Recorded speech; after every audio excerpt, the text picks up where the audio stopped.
சொந்தங்களுக்கு வணக்கம். தமிழொலியின் இன்றைய காலை நேர தலைப்பு செய்திகள். ஸ்ரீலங்கா பிரஜைகளின் பதிவு செய்யப்பட்ட வாகனங்கள் மற்றும் வாகன உரிமை பரிமாற்றங்கள் தொடர்பான தகவல்கள் மற்றும் அதிகாரிகள் பயன்படுத்தும் தகவல்களையும் உள்நாட்டு இறைவரி திணைக்கள ஆணையாளர் நாயகத்திற்கு தொடர்ச்சியாக வழங்குமாறு அதிவிசேட வர்த்தமானி நேற்று வெளியிடப்பட்டுள்ளது. நிதி பொருளாதார ஸ்திரப்படுத்தல் மற்றும் தேசிய கொள்கை அமைச்சர் என்ற வகையில் அதிபர் ரணில் விக்ரமசிங்கே இவ்வர்த்தமானியை வெளியிட்டுள்ளார். அரசு நிறுவனங்கள் உட்பட ஸ்ரீலங்கா பிரஜைகளின் அசையும் மற்றும் அசையா சொத்துக்கள் தொடர்பான தகவல்களை உள்நாட்டு இறைவரி திணைக்களத்திற்கு எதிர்வரும் ஜூலை மாதம் 1ஆம் தேதி முதல் வழங்க வேண்டும் என விசேட வர்த்தமானியில் தெரிவிக்கப்பட்டுள்ளது. இலங்கையின் 4,31,500 பேர் மின்தடை காரணமாக பாதிக்கப்பட்டுள்ளதாக இலங்கை மின்சார சபை பொறியியலாளர்கள் சங்கம் தெரிவித்துள்ளது. அனைத்து நிலைமைகளின் கீழ் சில பகுதிகளில் அதிக எண்ணிக்கையிலான விநியோக மின்னழுத்த கம்பிகள் மற்றும் மின்மாற்றிகள் மீது மரங்கள் விழுந்துள்ளன. இதனால் மின்சாரம் துண்டிக்கப்பட்டுள்ளதாக மின்சார சபை பொறியியலாளர்கள் சங்கம் வெளியிட்ட அறிவிப்பில் தெரிவிக்கப்பட்டுள்ளது. மின் தடை தொடர்பில் நாளாந்தம் அதிகளவான முறைப்பாடுகள் கிடைக்கப்பெறுவதால் அனைத்து வாடிக்கையாளர்களுக்கும் மீள பதிலளிக்க முடியாத நிலை ஏற்பட்டுள்ளதாகவும் அச்சங்கம் தெரிவித்துள்ளது. இதேவேளை அறுந்து விழுந்த மின்கம்பிகளை எந்த வகையிலும் தொட வேண்டாம் எனவும் கேட்டுக்கொள்ளப்பட்டுள்ளது. தற்போதைய நெரிசல் காரணமாக அனைத்து தொலைபேசி அழைப்புகளுக்கும் பதிலளிக்க முடியாது எனவும் குறைந்த எண்ணிக்கையிலான பணியாளர்கள் விரும்பிய விரைவான சேவையை வழங்க முயற்சி வருகிறோம் எனவும் மின்சார சபை பொறியியலாளர் சங்கம் தெரிவித்துள்ளது. சுமூகமான அரிசி உற்பத்தியால் நாடு தன்னிறைவு அடைந்துள்ளதாக ஜனாதிபதி ரணில் விக்ரமசிங்கே தெரிவித்துள்ளார். கிளிநொச்சியில் நேற்று இடம்பெற்ற மக்களுக்கு காடி உரிமைகளை வழங்கும் நிகழ்ச்சியில் கருத்து தெரிவிக்கையிலே அவர் இதனை குறிப்பிட்டுள்ளார். அவர் மேலும் கூறுகையில், நமது நாடானது அரிசி உற்பத்தியில் தன்னிறைவு அடைந்துள்ளது. இதில் வன்னி, அனுராதபுரம், புலனருவி ஆகிய மாவட்டத்தினர் பெரும் பங்காற்றியுள்ளனர். எனவே இந்த மாவட்டங்களை சேர்ந்த மக்களுக்கு காணி உரிமையை வழங்க முடிந்தமை அரசாங்கம் பெற்ற தனித்துவமான வெற்றியாகும். அதேபோல விரைவில் நவீன விவசாயம் அறிமுகப்படுத்தப்பட உள்ளதால் அதனை பயன்படுத்தி போட்டித்தன்மை மிக்க விவசாய துறையை ஏற்படுத்த முடியும் என்று நம்புகிறேன். அது மாத்திரமன்றி உங்களின் காணிகளை நீங்கள் பாதுகாத்துக் கொள்ள வேண்டும். போரினால் காணிகளை இழந்தவர்கள் பெரும்பாலானோர் இருக்கின்றனர். ஆகையால் தற்போது கிடைக்கும் காணிகளை இழந்துவிடக் கூடாது. நீங்கள் இந்த காணிகளில் விவசாயம் செய்து வீடுகளை கட்டி அவற்றை உங்களுக்கு பின்னர் உங்கள் பிள்ளைகளுக்கு வழங்குங்கள் என வலியுறுத்தியுள்ளார். அரசாங்க வருமானம் 2023 விட 2024 முதல் காலாண்டில் தெளிவான முன்னேற்றத்தை காட்டுகிறது என நிதி ராஜாங்க அமைச்சர் ரஞ்சித் சியாமலப்பட்டிய தெரிவித்துள்ளார். இலங்கையில் பொருளாதார வளர்ச்சி தொடர்பில் கருத்து தெரிவிக்கும் போதே அவர் மேற்கண்டவாறு குறிப்பிட்டுள்ளார்.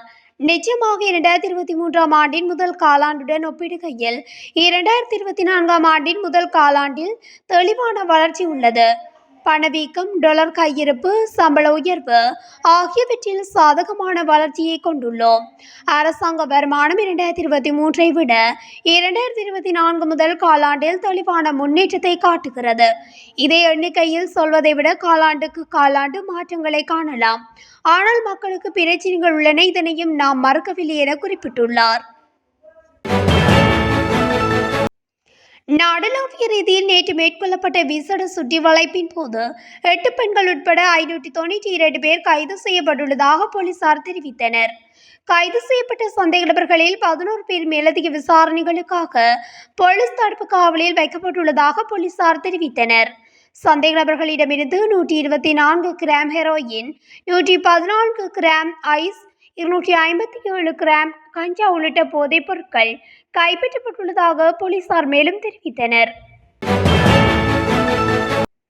புங்குடுதீவு 9ஆம் வட்டாரத்தினைச் சேர்ந்த 30 வயது இளைஞர் ஒருவரை புங்குடுதீவு 7ஆம் வட்டாரத்தினைச் சேர்ந்த கும்பலொன்று வாகனம் ஒன்றில் கடத்தி சென்று மானிப்பாய் பிரதேசத்தில் வைத்து வெட்டி கொள்ள முற்பட்டதாக கூறப்படுகின்றமை அதிர்ச்சியை ஏற்படுத்தியுள்ளது. குறித்த இளைஞர் படுகாயங்களுடன் உயிர் தப்பியுள்ளதாகவும் இந்த சம்பவம் தொடர்பில் 3 சந்தேக நபர்களையும் 56 25 19 என்கிற இலக்க தகடுடைய ஹயஸ் வாகனம் ஒன்றினையும் மானிப்பாய் மற்றும் ஊர்காவத்துறை போலீசார் தேடி வருவதாகவும் போலீஸ் வட்டாரங்கள் தெரிவிக்கின்றன. இந்நபர்களுக்கிடையில் ஏற்கனவே பல தடவைகள் கோஷ்டி மோதல் இடம்பெற்றுள்ளதாகவும் பல குற்ற செயல்களில் ஈடுபட்டுள்ளதாகவும் ஊர்காவல்துறை போலீஸ் பொறுப்பதிகாரி தெரிவித்துள்ளார். யாழ்ப்பாணம் போதனா வைத்தியசாலைக்குள் மது போதையில் நுழைந்து பாதுகாப்பு உத்தியோகர்களுடன் முரண்பட்டு குழப்பத்தில் ஏற்பட்ட மூவர் கைது செய்யப்பட்டுள்ளனர். குறித்த கைது நடவடிக்கையானது நேற்று மேற்கொள்ளப்பட்டுள்ளது. வைத்தியசாலையில் நோயாளிகளை பார்வையிடும் நேரம் முடிந்த பின்னர் தம்மை உள்நிலைய அனுமதிக்குமாறு பாதுகாப்பு உத்தியோகர்களுடன் முரண்பட்டு குழப்பத்தில் ஈடுபட்டவர்களே இவ்வாறு கைது செய்யப்பட்டுள்ளனர். வைத்தியசாலை நிர்வாகம் யாழ்ப்பாணம் காவல் நிலையத்தில் முறைப்பாட்டை பதிவு செய்த நிலையில் கைது நடவடிக்கை முன்னெடுக்கப்பட்டுள்ளது. அண்மை காலமாக யாழ்ப்பாணம் போதனா வைத்தியசாலைக்குள் நுழைந்து மது போதையில் குழப்பத்தில் ஈடுபடும் சம்பவங்கள் அதிகரித்து வருகின்றமை குறிப்பிடத்தக்கது. யாழ்ப்பாணத்தில் உறவினர்களுக்கு இடையிலான முரண்பாட்டை தடுக்க சென்ற இளைஞன் கத்திக்குத்துக்கு இலக்காகி உயிரிழந்துள்ளார். சம்பவத்தில் யாழ்ப்பாணம் தாவடி பகுதியைச் சேர்ந்த 23 வயதுடைய வரதராசா நியூட்சன் எனும் இளைஞனே உயிரிழந்துள்ளதாக தெரிவிக்கப்படுகின்றது. குறித்த சம்பவம் தொடர்பில் தெரிய வருகையில் கடந்த 2ஆம் தேதி இளைஞனின் தந்தைக்கும் இளைஞனின் அக்காவின் கணவருக்கும் இடையில் முரண்பாடு ஏற்பட்டு கைகலப்பாக மாறியுள்ளது. இதன்போது இருவருக்கும் இடையிலான மோதலை தடுக்க சென்ற போதே இளைஞன் கத்திக்குத்துக்கு இலக்காகி படுகாயமடைந்துள்ளார். இதனையடுத்து படுகாயமடைந்த இளைஞனை அங்கிருந்து மீட்டு சிகிச்சைக்காக யாழ் போதனா வைத்தியசாலையில் அனுமதிக்கப்பட்டு சிகிச்சை பெற்று வந்த நிலையில் வெள்ளிக்கிழமை சிகிச்சை பலனின்றி உயிரிழந்துள்ளார். சம்பவ தொடர்பில் விசாரணைகளை முன்னெடுத்த சுன்னாகம் காவல்துறையினர் கத்திக்குத்து தாக்குதல் மேற்கொண்டவரை கைது செய்து மெல்லாகம் நீதவான் நீதிமன்றில் முற்படுத்திய வேளை சந்தேக நபரை விளக்கமறியலில் வைக்குமாறு மன்று உத்தரவிட்டுள்ளது. சில பிரதேசங்களில் 350 மில்லிமீட்டருக்கும் அதிகமான மழை பெய்துள்ளதாகவும் இதன் காரணமாக சில நாட்களில் சிறிய மழை பெய்தாலும் மண் சரிவு அபாயம் ஏற்படலாம் எனவும் தேசிய கட்டிட ஆராய்ச்சி நிறுவனம் எச்சரித்துள்ளது. தேசிய கட்டிட ஆராய்ச்சி அமைப்பின் சிரேஷ்ட ஆலோசகர் இதனை தெரிவித்துள்ளார். கேகாலை, ரத்தினபுரி மற்றும் களுத்துறை மாவட்டங்களில் சில இடங்களில் 350 மில்லிமீட்டருக்கும் அதிகமான மழை பெய்துள்ளது. மக்கள் அவதானமாக இருக்க வேண்டும். எதிர்காலத்தில் சிறிதளவு மழை பெய்தாலும் மண் சரிவு ஏற்படலாம் என குறிப்பிட்டுள்ளார். நிலவும் சீரற்ற காலநிலையினால் மரங்கள் சரிவு காரணமாக கொழும்பு பதுளை மற்றும் பதுளை கொழும்பு கோட்டை ஆகிய இரு இரவு அஞ்சல் ரயில்களையும் இரு இரவு நேர சிறப்பு ரயில்களையும் ரத்து செய்ய ரயில்வே திணைக்களம் தீர்மானித்துள்ளது. குறிப்பாக நாவலப்பட்டியில் இருந்து பதுளை வரையான உதர ரயில் பாதையில் மரங்கள் வீழ்ந்துள்ளதால் ரயில் ரத்து செய்யப்பட்டதாக திணைக்களம் தெரிவித்துள்ளது. தொம்பி, மல்வான, மாயவெள பிரதேசங்களில் சந்தேகத்திடமான முறையில் உயிரிழந்த இருவரின் சடலங்கள் வயல் ஒன்றில் இருந்து கண்டுபிடிக்கப்பட்டுள்ளது. உயிரிழந்தவர்கள் 18 மற்றும் 29 வயதுடைய ரம்பட நாவல தென்னவத்தே பிரதேசத்தைச் சேர்ந்தவர்கள் என அடையாளம் காணப்பட்டுள்ளனர். தொம்பே, மல்வான, மாயவெள பிரதேசத்தில் வயல்வெளியில் 2 சடலங்கள் மிதப்பதாக 119 மற்றும் 118 அவசர அழைப்பு பிரிவுக்கு கிடைத்த தகவலின் அடிப்படையில் விசாரணைகள் ஆரம்பிக்கப்பட்டுள்ளதாக போலீசார் தெரிவித்தனர். உயிரிழந்த இருவரும் கடந்த 22ஆம் தேதி தாம் தங்கியிருந்த விடுதியில் இருந்து வெளியே சென்ற நிலையில் மீண்டும் திரும்பாததால் விடுதியில் தங்கியிருந்த ஒருவர் போலீசில் முறைப்பாடு அளித்துள்ளார். இது தொடர்பில் போலீசார் மேலதிக விசாரணைகளை மேற்கொண்டு வருகின்றனர். கடந்த 2 வருடங்களில் சுமார் 7 லட்சம் இலங்கையர்கள் நாட்டை விட்டு வெளியேறியுள்ளதாக தெரிவிக்கப்படுகின்றது. பொருளாதார நெருக்கடி காரணமாக ஏற்பட்ட வாழ்க்கை செலவு அதிகரிப்பே இதற்கு முக்கிய காரணம் என தெரிவிக்கப்படுகிறது. இலங்கை வெளிநாட்டு வேலைவாய்ப்பு பணியகத்தின் தரவுகளின்படி 2022 ஜனவரி முதல் 2024 மார்ச் மாதம் வரையான காலப்பகுதியில் குறைந்தபட்சம் 6,83,118 இலங்கையர்கள் சட்ட ரீதியில் வெளிநாட்டு வேலைக்காக நாட்டை விட்டு வெளியேறியுள்ளதாக கூறப்படுகின்றது. பாணத்துறை கடலில் மூழ்கி உயிருக்கு போராடி கொண்டிருந்த 5 போலீஸ் உயிர்காப்பு பிரிவினரால் காப்பாற்றப்பட்டுள்ளதாக பாணத்துறை போலீசார் தெரிவித்தனர். இந்த சம்பவம் வெள்ளிக்கிழமை மாலை இடம்பெற்றுள்ளது.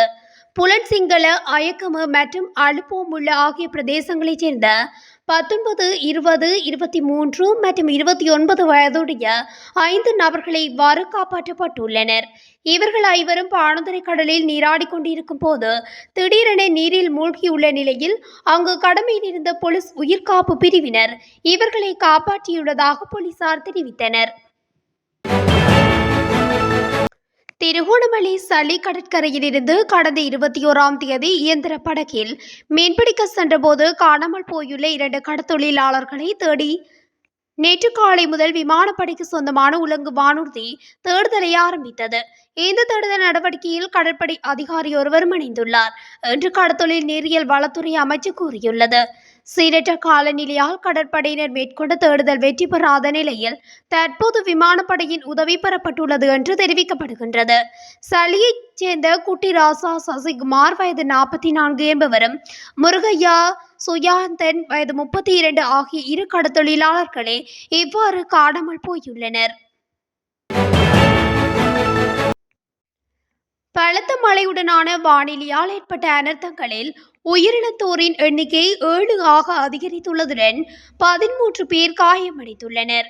மேலும் 18 மாவட்டங்களில் 12,197 குடும்பங்களை சேர்ந்த 45,344 பேர் பாதிக்கப்பட்டுள்ளதாக இடர் முகாமைத்துவ மத்திய நிலையம் தெரிவித்துள்ளது. புத்தளம் மாவட்டமே அதிகளவில் பாதிக்கப்பட்டுள்ளதுடன் அங்கு 3,455 குடும்பங்களை சேர்ந்த 11,815 பேர் பாதிக்கப்பட்டுள்ளதாக நிலையம் குறிப்பிட்டுள்ளது. இதேவேளை கொழும்பு, கம்பகா, களுத்துறை, கண்டி, கேகாலை, நுவரெலியா, ரத்தினபுரி ஆகிய 7 மாவட்டங்களின் சில பிரதேச செயலக பிரிவுகளுக்கு விடுக்கப்பட்ட மண் சரிவு அபாய எச்சரிக்கை தொடர்ந்தும் நீடிக்கப்பட்டுள்ளது. இத்துடன் தமிழொலியின் இன்றைய காலை நேர தலைப்பு செய்திகள் நிறைவடைகின்றன. தொடர்ந்தும் செய்திகளை அறிந்து கொள்ள தமிழொலி ஊடகத்துடன் இணைந்திருங்கள். நன்றி.